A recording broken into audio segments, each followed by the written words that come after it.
All right, so we measured the two scales. Making sure I'm not going in slow motion again today. Boston would tell me afterwards. All right, so the scale was 2 centimeters equals 10 feet and 4.5 centimeters equals 7 meters. So the first one, wingspan of the plane to the nearest foot. So did anybody measure that in centimeters? Yep, what'd you get? 9.5? Everybody agree with that? Yeah, it does say about, so if you're close to that, that's fine. Everybody measures a little different. So 9.5 centimeters. And I gotta figure out how many feet that is. So 2 centimeters equals 10 feet. And 9.5 centimeters equals how many feet? That's what I gotta figure out. So again, if you solve a ratio, guys, just a reminder, 9.5 times 10. Multiply the two numbers across from each other and you divide by the lone number. So 9.5 times 10 is what? 95 divided by 2, so what's half of 95? Half of 95. 47.5 feet. It does say to the nearest foot, so I would take 47 feet, 48 feet, anything around there. It does say about, so there is some leeway there. Now, if you said 30 feet, then I would have an issue with that. Okay. How about the height of the plane? Did anybody measure the height up here? Wheels to the tip. Did anybody measure that? Yep. 15 feet. How many centimeters? How many? I didn't write down the centimeters. What'd you get for centimeters? 3 centimeters? Okay, so 2 centimeters is 10 feet. 3 centimeters is how many feet? 15. Again, if you can't see it, you multiply the two numbers across from each other. 10 times 3, divide by 2. 15 feet. Okay, the length of the first plane here in meters. Did anybody measure that in centimeters? Molly? 6 centimeters? Okay, 6 centimeters is how many meters? And I know my scale is 4.5 centimeters to 7 meters. So I always write down the scale. Now, which two numbers are across from each other in that ratio? 6 and 7. Not sure why it's so dark.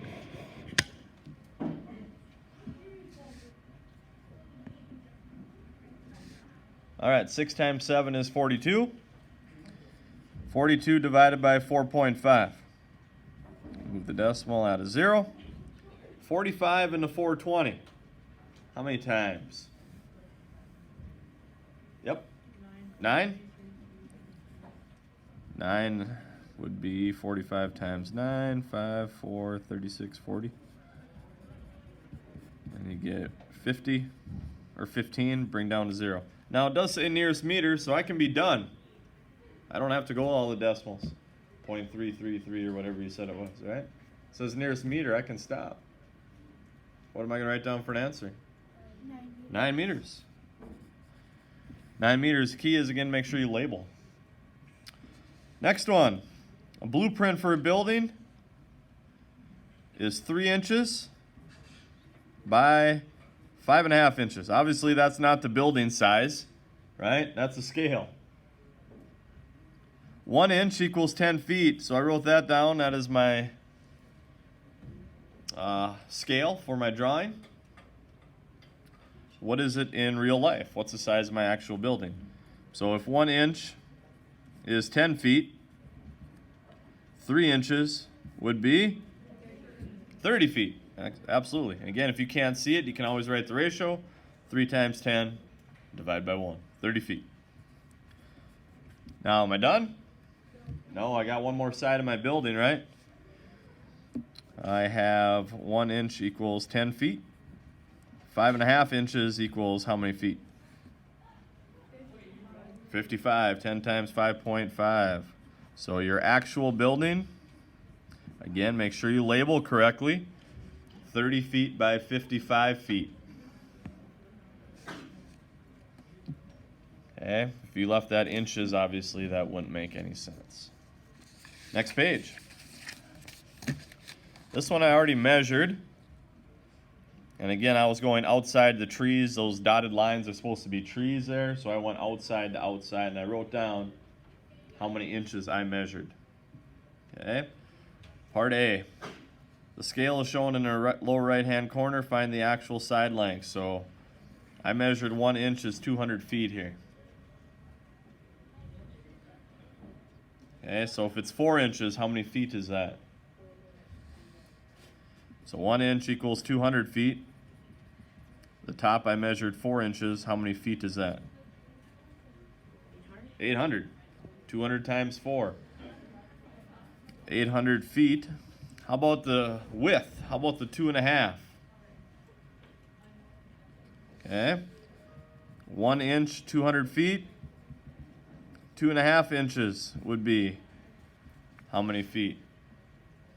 Yep. 500. 200 times 2.5. Now, if your measurements were a little different, you probably have different feet there, but I measured exactly 4 and 2.5. If you had different measurements, your feet are going to be a little different. Anybody have questions on that? Again, make sure you label feet. It is the actual park.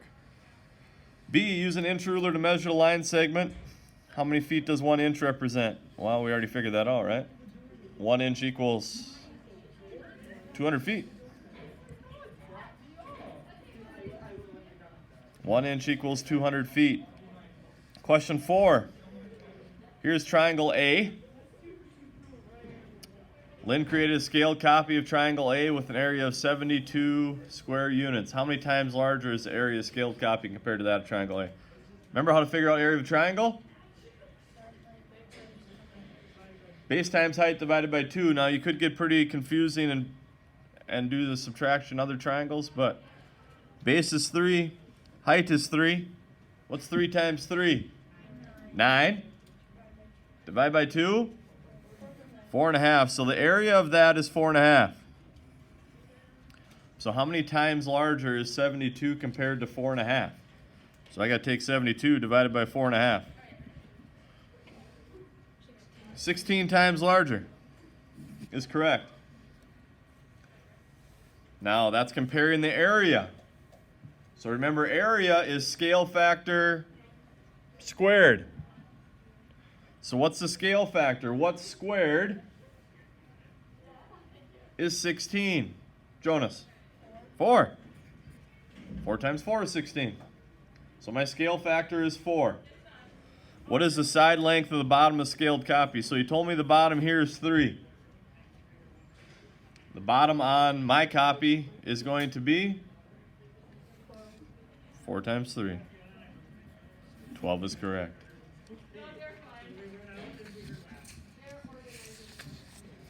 All right, take a look at this problem. This was a warm-up yesterday. I just want to talk about it because some of us didn't do as well. So take a peek at this one. Hopefully it looks familiar. We just did it yesterday. Lynn has a scale drawing, or a drawing an area of 20. So that's this one right here. If she increases all the sides by a scale factor of 4, what will the new area be? Okay, anytime you see area, what do you have to do to scale factor?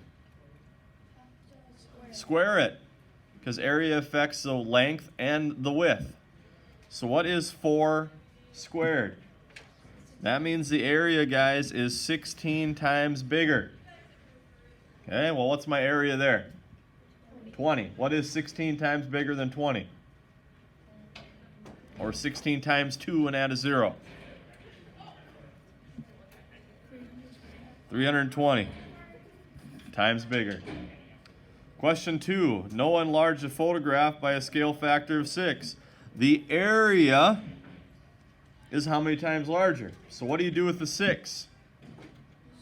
Square it. What is 6 squared? So look for those because you have to square something. You have to square the scale factor when you're dealing with area.